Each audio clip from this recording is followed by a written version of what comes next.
halo semua. Baik, selamat siang hari ini. Ini sudah siang rupanya. Terima kasih sudah datang di acara Digital Transformation di Plastic and Rubber Industries. Kita hari ini mau ngobrolin hal singkat sebenarnya. Ada hal yang beberapa yang memang saya pribadi coba untuk eksplor apa yang kira-kira bisa kita bantu di Digital Transformation untuk Plastic Industries ini. Oke, ini yang kita sama-sama semua pada hadapin ya, nggak hanya dalam industri plastik aja, tapi dalam semua industri kita ngadapin yang namanya rising cost. Jadi biayanya semua naik, banyak banget yang biaya naik yang mungkin di luar kendali, termasuk juga dengan inflasi, perubahan politik, dan juga banyak hal yang terkait selain politik adalah daya beli yang menurun. Nah itu cost naik, daya beli turun, bingung kan gitu. Dan juga kompetisi kita makin ketat ya. Jadi kompetisi kita bukan hanya antar tetangga sesama pemain dalam industri, tapi juga dengan orang-orang dari luar sana yang memang mereka mungkin bisa melakukan efisiensi dan banyak hal gitu ya. Kemudian juga ada sustainability demands, di mana kita kalau ngomongin sustainability tentunya harus segala sesuatunya harus lebih ramah lingkungan. Jadi apa sih yang kita bisa reduksi untuk ramah lingkungan tadi? Oke. Salah satunya adalah menggunakan layanan cloud dari Keywords. Apa sih sebenarnya yang bisa kita bantu? Keywords itu tidak hanya menyediakan layanan cloud, kami secara detail menyediakan layanan namanya Cloud and Connectivity. Apa sih Cloud and Connectivity itu? Jadi kita bawa Bapak Ibu semua di sini itu dari hulu ke hilir, mulai dari kita menyediakan nama domainnya, kita menyediakan hostingnya, kalau butuh sistem untuk ERP, kita ada juga servernya, dan kita menyediakan koneksi internetnya. Di situ posisinya, insya Allah posisinya akan jauh lebih baik dibandingkan dengan penggunaan yang sebelum-sebelumnya gitu. Kenapa sih bisa kayak gitu?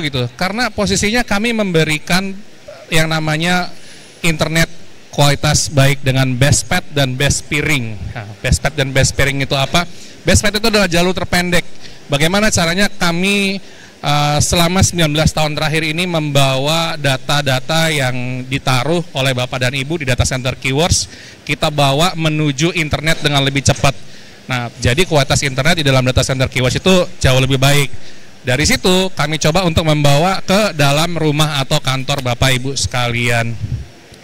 Jadi aksesnya kalau kita pakai pihak ketiga lain mungkin akan kadang-kadang mungkin ini maintenance-nya banyak apa gimana macam. Nah, di sini kita mereduksi itu karena sudah jadi satu ekosistem. Nah, ini juga ekosistem lain yang bisa kita tawarkan adalah selain hosting, kita juga bisa membuatkan VPN. VPN ini apa sih? Nah, VPN ini bukan buat ngelihat yang aneh-aneh yang diblokir ya, tapi untuk membawa konektivitasnya dari Bapak Ibu lebih secure lagi. Kalau biasanya mengakses internet kadang-kadang kita suka ketemu yang namanya pop-up ads atau kita suka ketemu yang namanya virus. Nah, kalau menggunakan VPN ini kita bisa mengakses jaringan kita yang ada di dalam cloud dengan lebih secure lagi. Nah, ini bisa kita terapkan juga nantinya apakah di dalam kantor itu mau ada policy tertentu, atau kalau enggak di dalam kantor nanti mau ada yang namanya semacam ini hanya bisa akses ini aja, atau kalau enggak server kantor ini bisa diakses oleh orang ini aja, akses kantornya bisa kita set. Managed service juga seperti itu. Nah, kadang-kadang kalau Bapak Ibu sendiri posisinya di kantor mungkin atau di pabrik 24 jam, itu kalau misalnya harus ada orang IT nyediain yang spesial cuma ngurusin servernya aja, spesial cuma ngurusin websitenya aja, itu costnya makin gede. Nah, ini kita menyediakan layanan managed service, jadi untuk masalah manajemen websitenya, manajemen servernya, manajemen cloudnya, internetnya itu bisa di outsource ke kami seperti itu. Di mana posisinya Keywords sendiri juga sudah mendapatkan ISO 27001, di mana kita menjamin namanya provisioningnya dan juga proses manajemennya lebih tertata, lebih baik. Nanti juga ada reporting bulanannya yang bisa dipakai Bapak Ibu untuk yang namanya maintenance bulanannya. Jadi ada lognya yang kita kasih seperti itu. Oke. Nah, ini salah satu yang kita jual, orang-orang pada senang pakai layanan Keywords itu adalah dari cloud computingnya. Nih cloud computingnya apa aja sebenarnya gitu. Sebetulnya cloud computing ini memindahkan dari apa yang Bapak Ibu mungkin taruh di dalam pabrik atau kantor, ada namanya server room.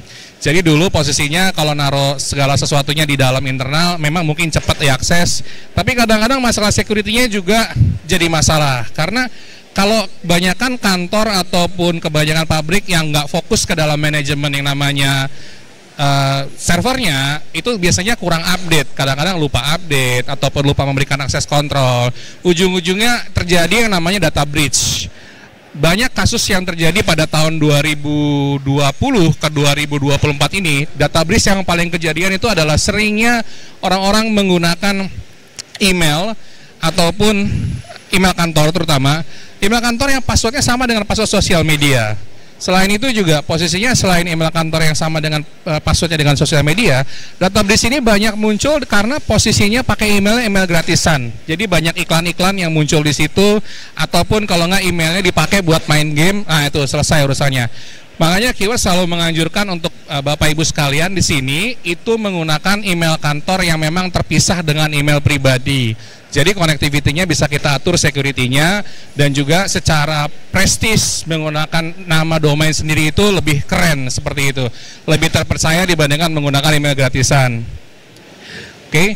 Nah, kemudian ada juga connectivity service seperti tadi yang saya sudah bilang sebelumnya, kita juga mendeliver, terutama kalau untuk layanan Keywords connectivity kita ada dua jenis. Yang pertama adalah layanan broadband, dan layanan broadband kami baru tersedia di Kota Bandung dan Kota Jogja. Kemudian kalau layanan dedicated internet kita bisa mendeliver ke seluruh Indonesia, seperti itu. Nah, apa sih sebenarnya yang kalau mau kita melakukan transformasi digital gitu? Banyak dari teman-teman saya yang saya coba bantu di sini, sebelum mereka melakukan transformasi digital, mereka tuh bingung. Bingungnya apa? Yang pertama kali mereka bingung itu dia mesti ngapain gitu. Transformasi digital ini apa? Apakah cukup dengan panggil vendor? Apakah cukup dengan yang namanya download aplikasi? Ternyata enggak.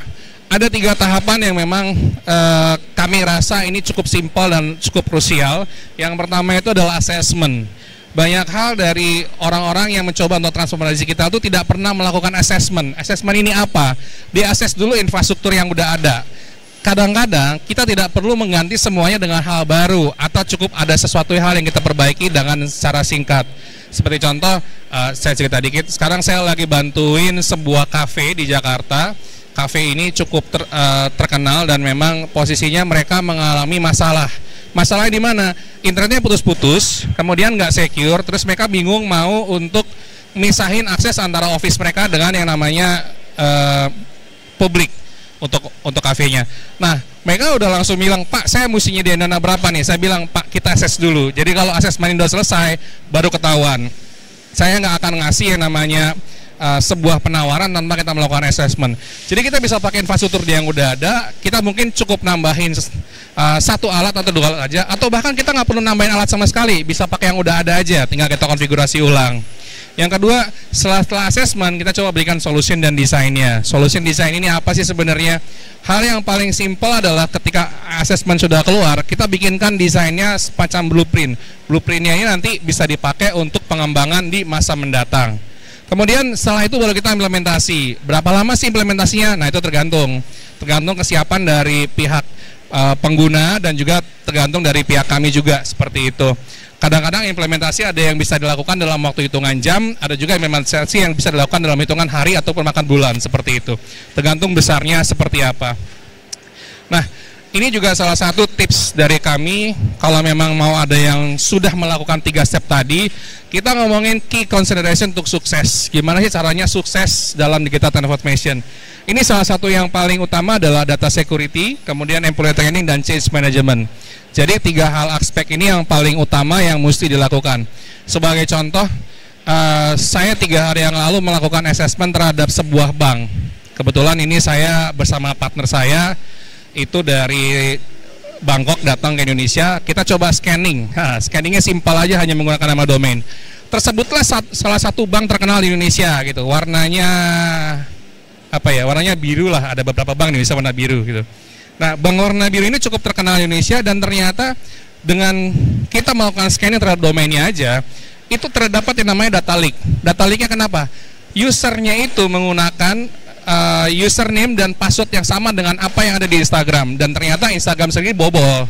Jadi ternyata di dalam kalau informasinya seperti di dark web seperti itu ya, Instagram tuh sering banget bobol. Makanya kadang-kadang kalau kita suka ngelihat kok tiba-tiba ada yang coba login pakai Instagram kita ya seperti itu, kok bisa tahu passwordnya? Karena apa? Karena memang data bocor itu sering terjadi gitu. Bukan hanya pada perusahaan kecil, perusahaan besar tuh lebih sering lagi terjadi. Cuman kita nggak tahu aja. Nah, data security yang bocor ini kalau memang disalahgunakan ataupun memang digunakan memang dengan orang yang tidak bertanggung jawab, itu bisa mengimpersonate orang lain. Contohnya, saya bisa pakai emailnya Mbak yang pakai baju oranye, atau saya bisa pakai emailnya Mas yang pakai baju hitam tanpa diketahui. Bisa ngirimkan sesuatu, ngirimkan file-file yang mungkin kurang berkenan bagi orang lain. Jadi itu bermasalah sekali gitu. Kemudian juga dengan employee training. Training yang mesti kita lakukan adalah gimana caranya biar kita itu sama-sama secure. Jangan sampai kita ngomongin di dalam konsepnya, oh ini udah secure secara konsep, tapi ada aja nih yang ternyata passwordnya masih pakai passwordnya admin, atau kalau enggak 1234 seperti itu yang kurang secure. Nah, itu juga bermasalah. Dan juga change management. Jadi bukan hanya secara paper aja kita udah bikinkan SOP-nya, tapi manajemennya juga harus mau berubah. Jangan sampai manajemennya itu nggak bisa nge-force dalam timnya. Employee sudah training, tapi habis training ya udah lupa lagi, nggak ada forcingnya, nggak ada reward atau punishmentnya.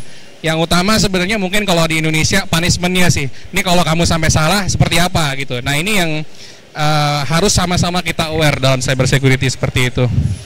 Oke, jadi saya kayaknya materi saya tinggal ini aja. Singkatnya adalah kalau memang ada yang ingin digital transformation dalam company-nya, baik itu mau menggunakan layanan Keywords atau kita mix and match dengan layanan yang lain, boleh kita bisa partnership dengan Keywords. Selain itu juga kita bisa membuat inovasi baru ataupun key success factor yang bisa dipergunakan untuk mensukseskan kantor atau pabriknya Bapak Ibu sekalian. Baik. Itu aja dari saya. Terima kasih. Assalamualaikum warahmatullahi wabarakatuh.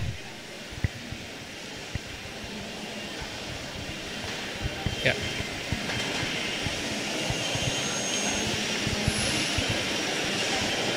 Udah ya Mas ya. Mungkin ada pertanyaan mungkin? Ternyata hanya 10 menit ya. Saya pikir tadi sampai setengah jam. Baik.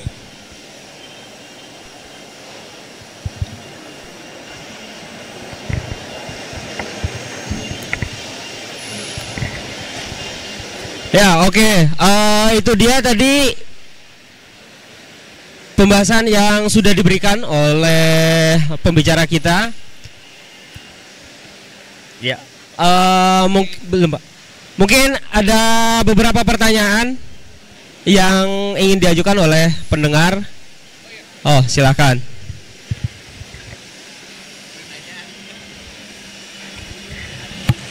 Izin Pak nanya. Iya Pak, silakan. Ya, ini untuk service cloud-nya ya. Tadi ada service cloud-nya juga ya. Iya. Ini udah ada di Indonesia atau belum? Yang pertama, karena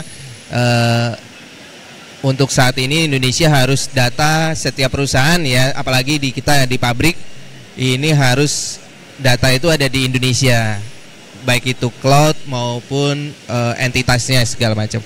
Nah, boleh didetailkan untuk cloud-nya sendiri apakah sudah ada di Indonesia dan perilakunya seperti apa? Apakah servisnya 24/7/365 terus nantinya ada trouble, bagaimana harus menghubungi siapa gitu. Terima kasih. Baik, terima kasih Pak. Untuk informasi, kita pertama kali punya server di Indonesia itu bulan April tahun 2008. Dan kami sejak tahun 2010 kami punya data center sendiri Pak. Kita bikin data center sendiri di gedung 1 lantai 3. Dan memang kami beroperasi 24 jam dari Senin sampai Minggu, nggak ada hari liburnya, shifting. ada terus orang tim teknikal kami on-site yang memang menjagain servernya dan juga memang membantu customer jika ada memerlukan bantuan. Layanan kami untuk layanan bantuannya bisa diakses menggunakan telepon atau menggunakan helpdesk tiket, support tiket seperti itu. Jadi untuk konsumen yang bisa meminta bantuan hanya konsumen yang terdaftar saja dalam sistem. Jadi nggak memungkinkan kalau misalnya contohnya Bapak memiliki akun di Keywords, kemudian ternyata ada temennya yang mengetahui bahwa emang Bapak punya akun di Keywords, itu minta bantuan, itu kita tolak. Jadi memang hanya user terdaftar yang di dalam sistem saja yang bisa untuk melakukan request bantuan ataupun minta misalnya ada modifikasi atau apa. Dan di sini layanan cloudnya dari Keywords sendiri memang sudah tersertifikasi ISO 27001 dan kami menjamin aksesnya cepat dari seluruh dunia. Kenapa? Meskipun kita taruhnya di Indonesia, tapi akses kami cukup besar. Jadi kita punya banyak sekali peering partner dan connectivity partner. Total sekarang lebih dari, kalau saya nggak salah, lebih dari 20 gigabit per second Pak untuk gateway-nya menuju ke exchange, menuju ke internet dan lain-lain. Termasuk juga dengan eyeball dan juga lokal konten lainnya. Jadi memang karena memang fokus kami pada 19 tahun terakhir ini adalah pada dasarnya kami awalnya membawa data Bapak itu ke dalam internet lebih cepat. Jadi makanya sejak 3 tahun terakhir kami mencoba untuk memberikan layanan namanya connectivity. Jadi Keywords itu menawarkan layanannya tidak hanya layanan cloud tapi juga connectivity seperti itu. Kira-kira demikian Pak. Semoga bisa menjawab. Terima kasih pertanyaannya.